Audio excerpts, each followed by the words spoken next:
Good morning, students. I am your GK teacher. Today I am presenting you the topic Great Indian Artist. Okay, so let's start. There have been many great artists in India. हमारे भारत देश में बहुत से महान कलाकार रहे हैं. So the first name is Rabindranath Tagore. This artist continued the legacy of paintings he received from his family. He is considered the father of India's modern art. इस कलाकार ने अपने परिवार के से प्राप्त चित्रों की विरासत को जारी रखा.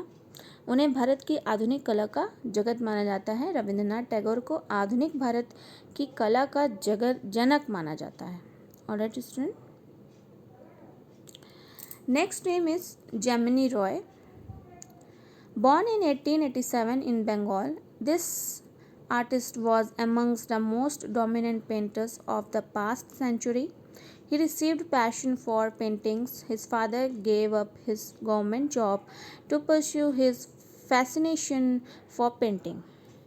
1887 में बंगाल में जन्मा यह कलाकार पिछली शताब्दी के सबसे प्रमुख चित्रकारों में से एक था. उन्हें पेंटिंग का शौक था.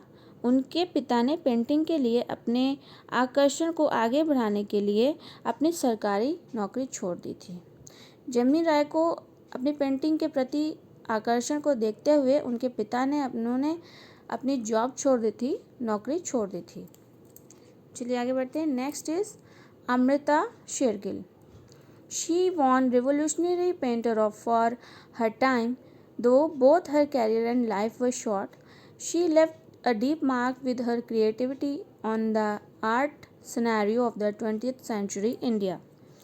उन्होंने अपने समय के लिए क्रांतिकारी चित्रकार का नाम जीता था. हालांकि उनका करियर और जीवन दोनों ही कम थे, लेकिन उन्होंने 20वीं सदी के भारत के कला के परिदृश्य पर अपनी रचनात्मकता के साथ एक गहरी छाप छोड़ दी थी. ठीक है स्टूडेंट, आगे बढ़ते हैं. Next is M F. हुसैन. अब एम.एफ. हुसैन की बात करते हैं. He is undoubtedly amongst the most celebrated painters of India. All through his life, he enjoyed national as well as international fame. His work are keeping him alive. यह निसंदेह भारत के सबसे प्रसिद्ध चित्रकारों में से हैं. अपने पूरे जीवन में उन्होंने नेशनल के साथ साथ इंटरनेशनल फेम का भी आनंद लिया है. उनका काम उन्हें जीवित बनाए रखे हुए है आज भी. चलिए आगे बढ़ते हैं और बात करते हैं राजा रवि वर्मा की.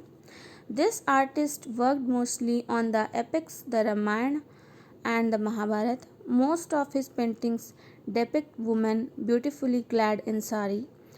He is known to be a rationalist among modern and modern among traditionalists. इस कलाकार ने ज़्यादातर रामायण और महाभारत के महाकाव्य पर काम किया है. उनकी अधिकांश पेंटिंग महिलाओं को साड़ी में खूबसूरती से चित्रित करती है. वह परंपरावादियों के बीच आधुनिक और आधुनिकता के बीच तर्क संगतता के लिए जाने जाते हैं. ठीक है स्टूडेंट, आगे बढ़ते हैं और बात करते हैं मुकुल चंद डे की.